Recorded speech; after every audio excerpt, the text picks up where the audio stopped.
the horrifying true story of the BTK Killer. Imagine a man who lived a quiet suburban life, a church leader, a loving father. Yet, behind closed doors, he was a monster. This is the chilling story of Dennis Rader, better known as the BTK Killer, a man who brutally murdered 10 innocent people over nearly 2 decades, and then disappeared, only to resurface years later, hungry for attention and recognition. The beginning of a monster. Dennis Lynn Rader was born on March 9, 1945, in Pittsburgh, Kansas, and raised in Wichita. Outwardly, he seemed like any other boy, but early signs of psychopathy were already emerging.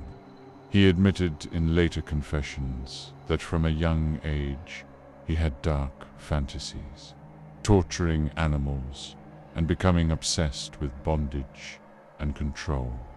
These twisted desires would evolve into something far more horrifying.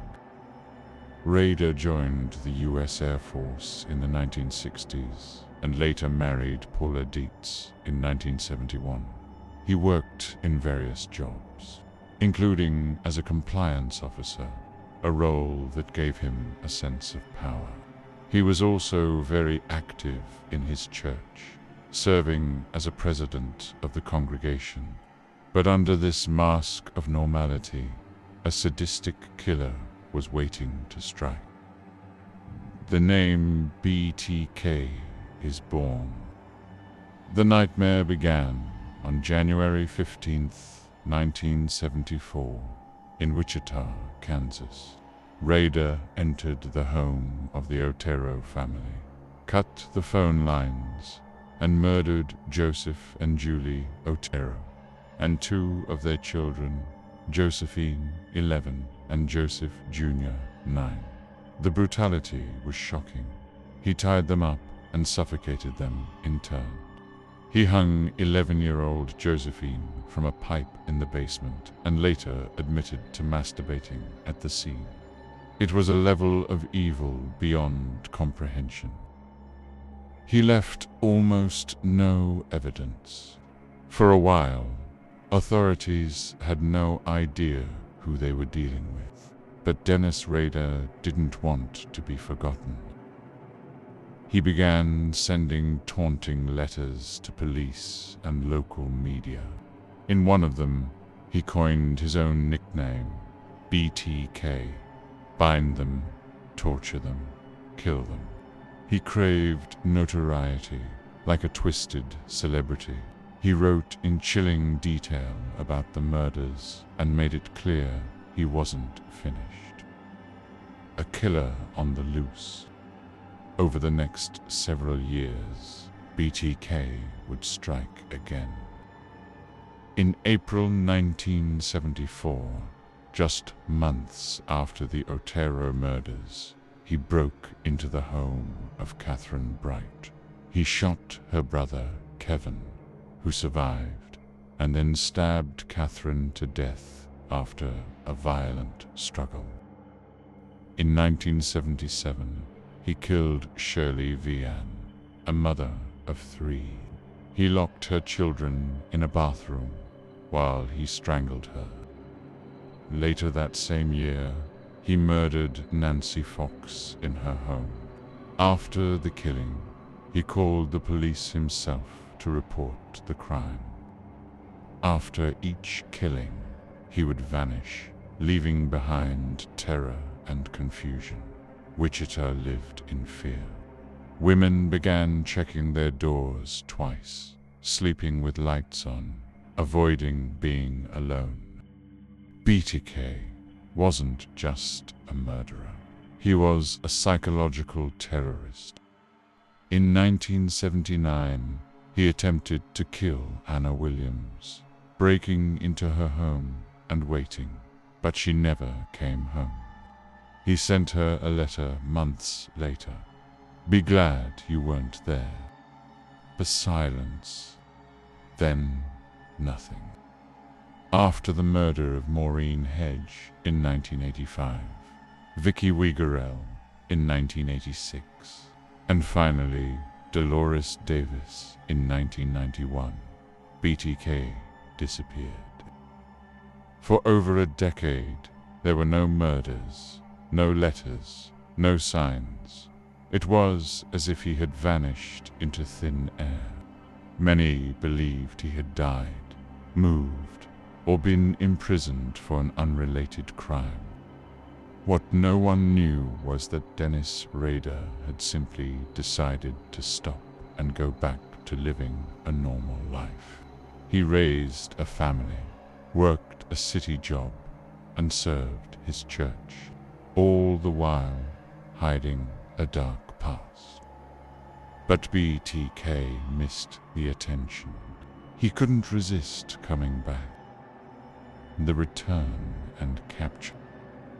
In 2004, after the 30th anniversary of the Otero murders, Rader re-emerged. He began sending packages and letters again to the media, even including photos, victims' IDs, and disturbing puzzles. He sent one of his packages to a local news station and signed it BTK. He wanted the world to know he was still out there, but this time his need for control would lead to his downfall. Rader began communicating with police, asking if they could trace a floppy disk. The police said no in a newspaper ad, hoping to bait him. He believed them. He sent a floppy disk to the police in 2005. On it, metadata revealed a file saved by a man named Dennis, last edited at Christ Lutheran Church. A quick search led them to Dennis Rader, president of the church council. They obtained a DNA sample from his daughter's pap smear at a medical clinic, and the match was conclusive.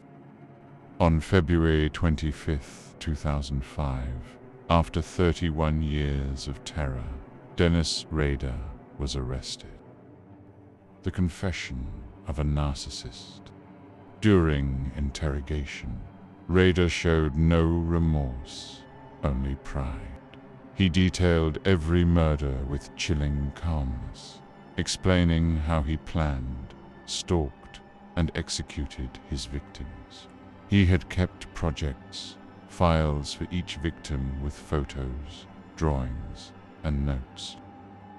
In June 2005, Rader pled guilty to 10 counts of first-degree murder. His confession was so graphic that people in the courtroom were visibly disturbed. He was sentenced to 10 consecutive life sentences, a total of 175 years without the possibility of parole. Dennis Rader is imprisoned at El Dorado Correctional Facility in Kansas. He spends 23 hours a day in solitary confinement. No access to TV, no internet, no contact with the outside world. Just a monster trapped in a cage. Legacy of fear. The BTK case remains one of the most horrifying in American history, not just because of the killings, but because of the killer's double life. He was a family man, a church leader, a man who looked completely normal on the outside. And that's what makes it so chilling. Dennis Rader wasn't a shadowy figure hiding in the dark. He was in plain sight. A reminder that true evil doesn't always look the part. If you liked this story and want more disturbing real-life cases, don't forget to subscribe and turn on notifications. Until next time, stay safe and always lock your doors. You never know who's watching.